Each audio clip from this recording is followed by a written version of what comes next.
السلام عليكم قرش بوابة شكر سنابريان أول شيء قبل تدربير قبل sidoo kale walaalaha quruxda badan waxa wahay dibka jiro oo wuxuu yahay aniga inana soo waraaga waxay tahay dibka ku jiro horta dib yar ma ahan ilaahay saaray hooyo walba waxay jeceshahay ilmaheeda inay maartino u sabirto oo kuwa anaga naga mid ah samraayo oo inaayo waxay ayaga qaadan karin inta lagu haayo ku samraa jiro anigana hooyooyinkaas ka mid ahay inta koowaad marka dhala xasdaayaalada agoonimo ku soo koray maartino insan abalaan hadhiga sidii haddana uu raad ilaahay ugu siiyay wallaahi ibiga anoo liga tarin oo billaahi oo tallaahi allah kuligood iga qaadano ibiga liga tarin amaarkino markii lahay gabar waa uu yidhi of naxdintaan naxan ku dhahay xataa ibidii ligama soo bixin inay igu noqotaa xataa laga cabsado maantay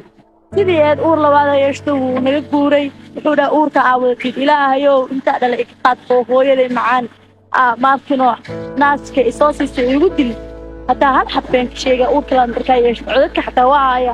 meelan ku sii qarsado lugaha ku dhigo waxaan dhawlaalow wiil gabar ilaaha baxshay uu kan haduu wiil noqdo iyo haduu gabar noqdo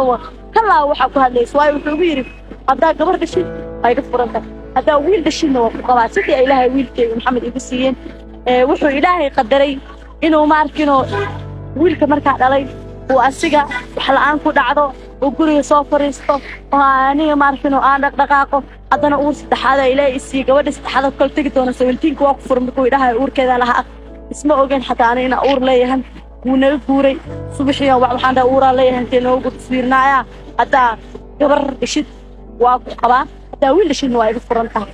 sidii gabadhii ku dhalatay sidii ku furmay haddana waxaas laga dhaxnugayaan intee la aadee because hooyo walba waxay jeceshahay ilmaheeda inay korsato hooyo walba waxay jeceshahay ninka qaba inay ceebtiisa qariso hooyo walba waxay jeceshahay iyadoo ooynayso xanaaqsan inay ma arkin wajisho inay faraxsan tahay anigana hooyooyinkaas ka mid ahaa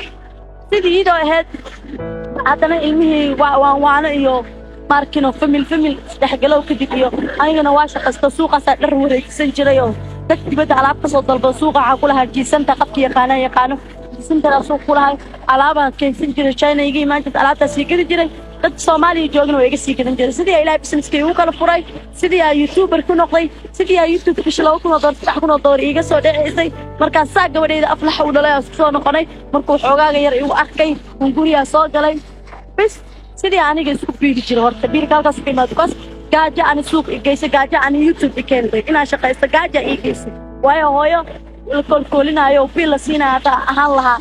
iyo social media nama soo gal lahayn business noo furan lahayn sidii haddana uur kale ku yeeshtay markaas uu yiri hadaa gabadh dhashid walaan ku sii qabay sidii gabar ku dhalaan oo loo bari dhalanaan la ifuray ka waramo saxaabay